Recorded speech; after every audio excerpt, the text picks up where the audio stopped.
Hello everyone, good morning. সকলে কেমন আছো? আশা করব প্রত্যেকেই ভীষণ ভালো আছো, আর আমিও ভালো আছি। আমি সুস্মিতা, আমার নতুন একটি ব্লগে তোমাদেরকে জানাচ্ছি অনেক অনেক স্বাগত আর ভালোবাসা। আজকের দিনটা হচ্ছে সোমবার, আর এখন বাজে হচ্ছে 8:30। এখন আমার সমস্ত আশেপাশে কাজ হয়ে গেছে, স্নানও হয়ে গেছে, পুজো হয়ে গেছে। তারপরে রান্নার দিকে যাব সকালের জলখাবারে। তো দেখলাম গ্যাসটার না প্রচণ্ড প্রবলেম হচ্ছে। প্রবলেম বলতে তোমার প্রচণ্ড পরিমাণে গ্যাস বেরোচ্ছে অন করতেই। তো রেগুলেটরটা খুলে যে আবার ঠিক করতে যাব, তো রেগুলেটরটা খুলছি আরও মানে গ্যাস বেরোচ্ছে। তো যাই হোক, গ্যাসে আমার ভীষণ ভয়। তো যার কারণে আমি আর রান্নাবান্না করলাম না, গ্যাসটা যেরকম আছে সেরকমই রেখে দিয়েছি।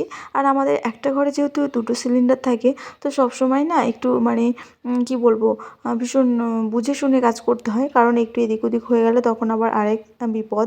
তো সেই কারণে আমি আর গ্যাসটা না সাহস করে ধরালাম না। তো এদিকে গ্যাসটাকে রেখে এসে এইদিকে এই যে ঘরটাকে গোছাবো। মাম্মামও এইমাত্র উঠে গেছে। তো আর আজকে তো সোমবার, তো বেডশিটটা তো চেঞ্জ করার। তো সেক্ষেত্রে বেডশিট, পিলো কভার সবটাই আর কি চেঞ্জ করে এখন নতুন একটা মানে কাঁচা ধোয়া একটা বেডশিট পেতে দেবো।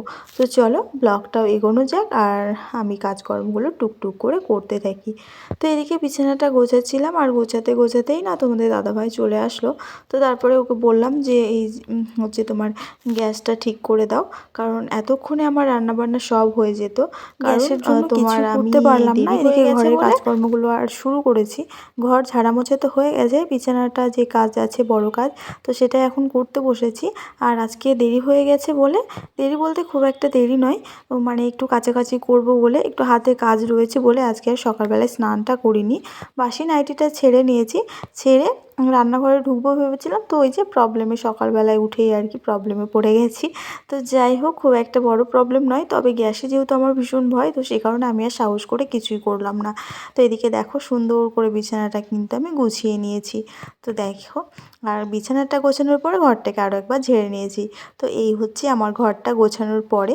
তো কেমন লাগছে তোমাদের অবশ্যই আমাকে একটা কমেন্ট করে জানিও। তো তারপরে এই যে তোমাদের দাদাভাই এসে গ্যাসটা তো ঠিক করলো, আর এখন আমি চাও করে নিয়েছি। তো চা এই যে 3 কাপই করেছি, মায়ের জন্য আর আমাদের দুজনের জন্য। আমার চা যেহেতু নেই, ও গেছে ওর বাবার বাড়ি, এখন বেশ কিছুদিন আসবে না, ধরে নাও 10-15 দিন মতো। মানে ওর হচ্ছে কাকার ছেলের বিয়ে, তো সেই নিমন্ত্রণ নেই, এতদিন আগেই গেছে বলতে ওর হয়তো কোনো কাজ আছে যে কারণেই তো চলে গেছে। তো সেক্ষেত্রে এখন আর কি রান্নাবান্নাগুলো একসঙ্গে হবে। একসঙ্গে বলতে দাদা তো সারাদিন বাড়িতে থাকে না, কারণ সকালবেলায় যায়, একেবারে রাত্রি 10টায় বাড়ি ফেরে কাজ থেকে। তো সেক্ষেত্রে মা আবার একা একা নিজের জন্য রান্না করবে, তাই খাওয়া দাওয়াটা হচ্ছে এখানেই হবে আর কি। রান্নাবান্না করব আমি বলেছি যে একার জন্য আর রান্না করতে হবে না, তোমাদের দাদাভাই বলেছে, কারণ আমাদের কাছে তো খায় না, তোমরা তো জানোই আমার ব্লগ দেখে। কেন খায় না, কী বৃত্তান্ত, সে পরে কোনো একদিন বলবো তোমাদের। তো যাই হোক, এদিকে দেখো সকালবেলায় তো গ্যাসের একটা প্রবলেম হচ্ছিল, তো তারপরে রুটি আর তরকারি করতে গিয়ে গ্যাসটাও আজকে শেষ হয়ে গেছে। তো তারপরে এক্সট্রা একটা সিলিন্ডার ছিলই গ্যাসের, তো সেক্ষেত্রে আবার নতুন সিলিন্ডার লাগিয়ে সকালে জলখাবারটা আর কি করা হলো। রুটি করেছিলাম, আলু সয়াবিনের তরকারি করেছিলাম, তো সবাই মিলে খেলাম। খাওয়া দাওয়ার পরে এখানে এই যে চাদর টাদর এগুলো সবটা ভিজিয়ে রেখেছিলাম, এখন এগুলো আর কি কেচে দেবো। 11:30 বাজতে যায়, এগুলো কেচে না দিলে আবার ধরাই থাকবে। তো সেক্ষেত্রে এগুলো আগে কেচে দেবো, কেচে দিয়ে তারপরে দুপুরে রান্না বান্না করব।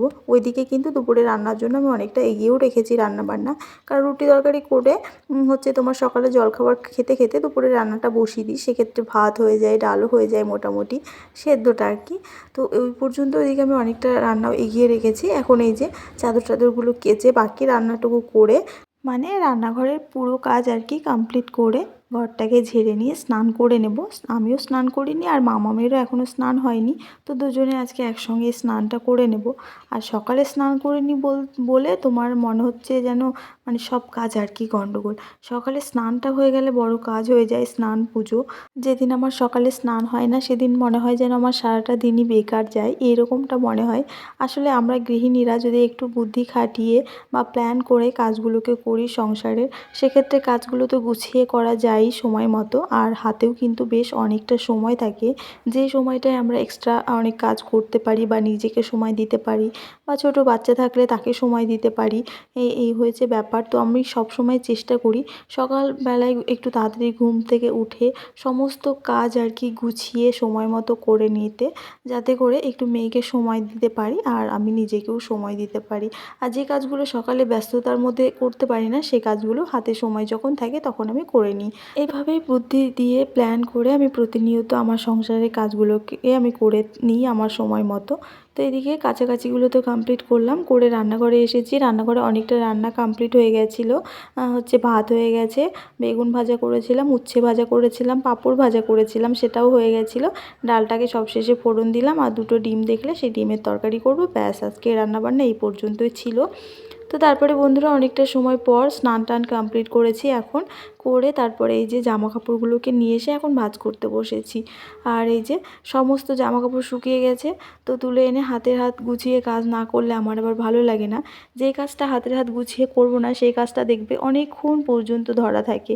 তো এদিকে জামা কাপড় কটাকে ভাঁজ করতে করতে তোমাদের দাদাভাই চলে এসেছে, আর আজকে একটু তাড়াতাড়ি এসেছে। এই কটা দিন একটু তাড়াতাড়ি আসবে ডিউটি থেকে, দুপুরবেলায় যেটা করে যে কাজটা, কারণ সেরকম এখন একটা কাজের চাপ নেই, তো সেই কারণে আর কি তাড়াতাড়ি চলে আসবে। তো আজকেও চলে এসেছে, এখন দুপুরে খাওয়া দাওয়াটা কমপ্লিট করব। আজকে দুপুরে খাইনি, যেহেতু বরমশাই তাড়াতাড়ি আসবে বলে কথা, সে কারণে একসঙ্গে খাবো বলেই আজকে আর কি আগে আগে খেয়ে নিইনি। তো যাই হোক, তো বন্ধুরা এখন দেখো ঘড়িতে 7টা বাজতে যায়, 7:30। তো তোমাদের দাদাভাই তো একটু আগেই মানে 7টার দিক করে ডিউটিতে বেরিয়ে গেছে। বাড়িতে কেউ নেই, বাড়ি পুরো ফাঁকা, আমি একা রয়েছি বাড়িতে। মেয়ে আর ওর ঠাম্মি দুজন মিলে গেছে নিমন্ত্রণে, আর তোমাদের দাদাভাই তো ডিউটিতে গেছে। আর আমার যা হচ্ছে তোমার ওর কাকার ছেলের বিয়ে, তো সেই নিমন্ত্রণেই গেছে। এই বেশি দূরে নয়, কাছাকাছি। তো আজকে হচ্ছে আইবুড়ো ভাত, তো সেখানে গেছে। তো দেখা যাক কখন আসবে। তো আমি পুরো একা আছি, বেশি দেরি করবে না, চলে আসবে যদিও বাড়ি। তো চলো এখন এই যে আজকে একটু বাজারে গেছিলাম, বাজারে বলতে কাছে। তো আসার পথে এই যে নাইটিটা নিয়েছি, তো চলো সেটাই তোমাদেরকে দেখাই। গরম তো পড়েই গেল, সেক্ষেত্রে দুটো নাইটি ভীষণ পরিমাণে দরকার, কারণ গরমকাল মানে নাইটিতে ভীষণ পরিমাণে আরাম। তো সেক্ষেত্রে এই যে একটা কিনে নিয়ে চলে এসেছি। এই হচ্ছে একটা পিঙ্ক কালারের, তার মধ্যে হোয়াইট কালারের ছোট ছোট কাজ রয়েছে। খুব একটা আমার পছন্দ হয়নি, তবুও সেরকম ছিল না, তাই এটাই আর কি নিয়েছি। কেমন হয়েছে অবশ্যই একটা কমেন্ট করে জানিও।